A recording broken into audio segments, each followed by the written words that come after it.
अष्टमी भी है वैसे। राजन ने कहा, हम और तुम हैं जो अपनी छोटी मोटी दुखों पर आंसू बहाते हैं, और एक वो है जो जलती अग्नि में भी बसियां बजाया करता है। मैं तो भगवान, वो कृष्ण का भक्त अनुयायी था, वो कहता है कि मैं तो बस कृष्ण का नाम लेकर जा रहा हूं, मुझे क्या डर अब। चलो 1.5 दिन का सफर तय हुआ, 1.25 दिन का सफर तय हुआ।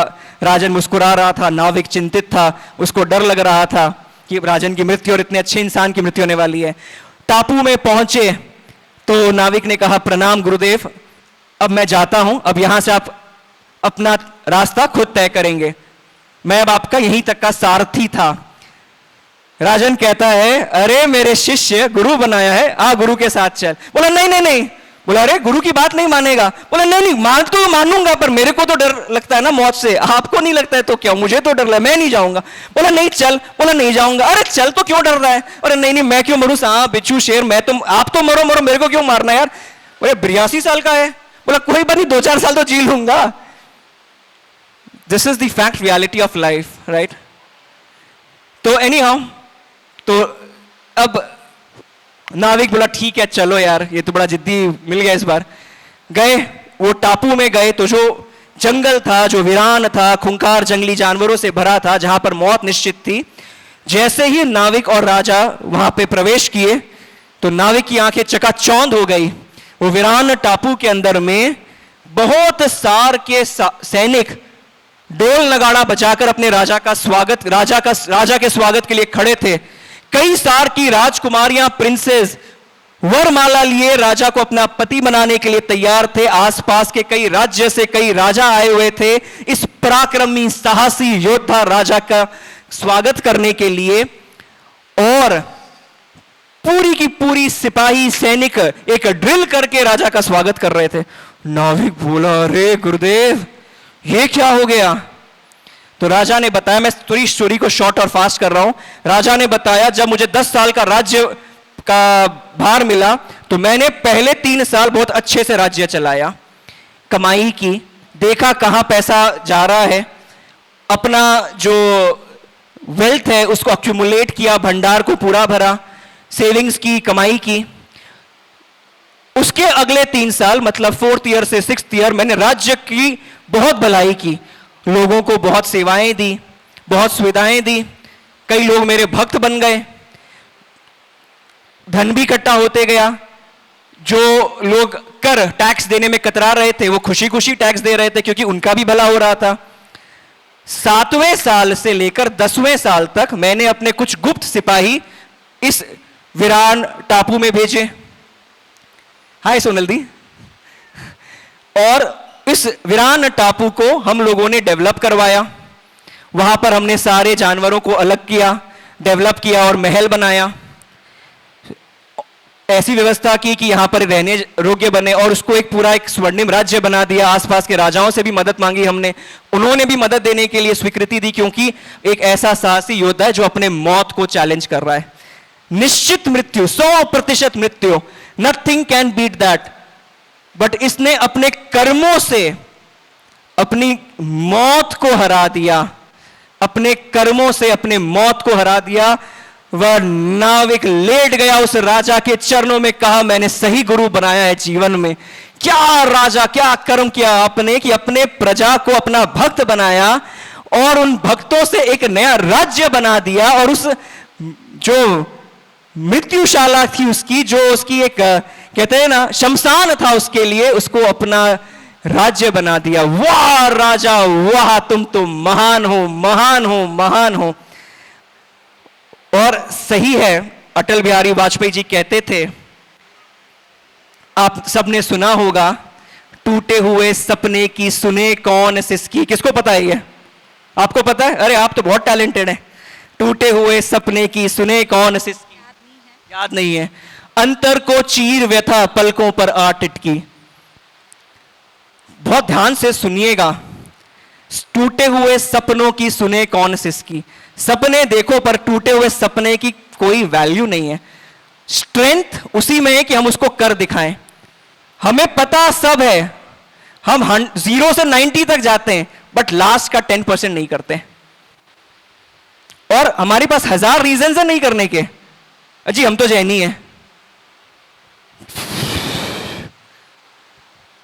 टूटे हुए सपने की सुने कौन सिसकी, अंतर को चीर व्यथा पलकों पर आ टिपकी, हार नहीं मानूंगा रार नहीं ठानूंगा, काल के कपाल पर लिखता मिटाता हूं, गीत नया गाता हूं, गीत नया गाता हूं। कम वॉट में फेलियर्स तो आएंगे ही। कहते हैं face the fear it goes, avoid the fear it grows. Face the fear it goes, avoid the fear it grows. Fear डर, FEAR, इसके दो अर्थ हो सकते हैं। FEAR फियर डर। बहुत ध्यान से सुनिएगा। Face everything and rise. डर आया है, उसका डट के मुकाबला करो। Face everything and rise, fear को फेस करो, एस्केप नहीं। या दूसरे मायने हो सकता है FEAR, forget everything and run. Forget everything and run. जो डर से डर गए, कहते हैं जो टूट गया वो रास्ते का कंकर, जो डटा रहा वो मंदिर का Shankar. It is all about challenging that fear.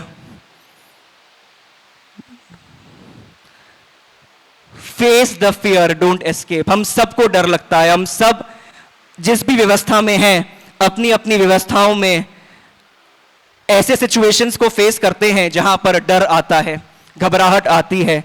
कई फैक्ट्री वाले होंगे, उनके कई बार फैक्ट्री में लेबर को इंजरी हो जाती है या कुछ प्रॉब्लम आ जाती है।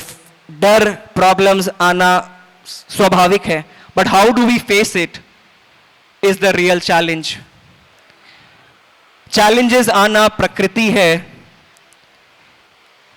परिस्थिति को हर हाल पे झेलना, फेस करना, उस पे विजयी होना, यह हमारी संस्कृति होनी चाहिए। अब मैं सफलता और संस्कारों को एक ही पायदान पे रख रहा हूं। Guys, everything that we do should have values into it, virtues into it. और उसके साक्षात उदाहरण है पद्म विभूषण रतन टाटा। 26/11 ताज होटल पे अटैक होता है। 3 दिन तक आप श्योर आप सबने न्यूज में देखा होगा, 3 दिन तक रतन टाटा वहीं खड़े रहते हैं। हर एक एम्प्लॉइज जो उनके मरते हैं उनको आजीवन सैलरी देते हैं, 50 लाख से करोड़, 1.5 करोड़ तक का कंपेंसेशन देते हैं, बचे हुए जीवन की सैलरी देते हैं। परिवार वालों को, जितने भी उनके बाकी डिपेंडेंट मेंबर्स थे, उनको या तो जॉब देते हैं या उनकी सैलरी फीस भरते हैं। ऐसे रतन टाटा, टाटा मोटर्स पर एक बार स्ट्राइक हो गया था लेबर यूनियन की। हमारी मांगे पूरी करो, सैलरी बढ़ाओ, बोनस बढ़ाओ। मैनेजमेंट बोनस बढ़ाने को तैयार नहीं, इधर लेबर झुकने को तैयार नहीं। मैनेजमेंट लेबर में काफी टनाटनी हुई। रतन टाटा को जब ये बात मालूम पड़ी तो वो गए, मैनेजमेंट से समझे। मैनेजमेंट ने पूरा डायनामिक्स दिया, पूरी उन्होंने एक ग्रिप दी कि क्यों जो हम लोग लेबर को पेमेंट कर रहे हैं वो सही है। रतन टाटा सब बात समझ गए। शेयर होल्डर का प्रेशर, मैनेजमेंट का प्रेशर, बोर्ड ऑफ डायरेक्टर्स का प्रेशर कि सैलरी बोनस नहीं देनी है लेबर को। उधर में लेबर, हमारी मांगे पूरी करो, we need to increase our bonus. क्यों इस आदमी को पूजना चाहिए, इस बात को मैं आप लोग को बताता हूं। क्यों ये हमारा एक्चुअल भगवान होना चाहिए, आइडल होना चाहिए।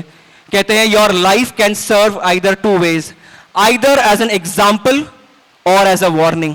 आपका जीवन दूसरों के लिए या तो एक वार्निंग बन सकता है या उदाहरण बन सकता है। बनना है तो फलाने जैसा बनो, वरना वैसा बन जाओगे।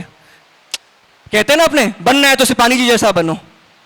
सो your life can serve as an example और एज अ वार्निंग।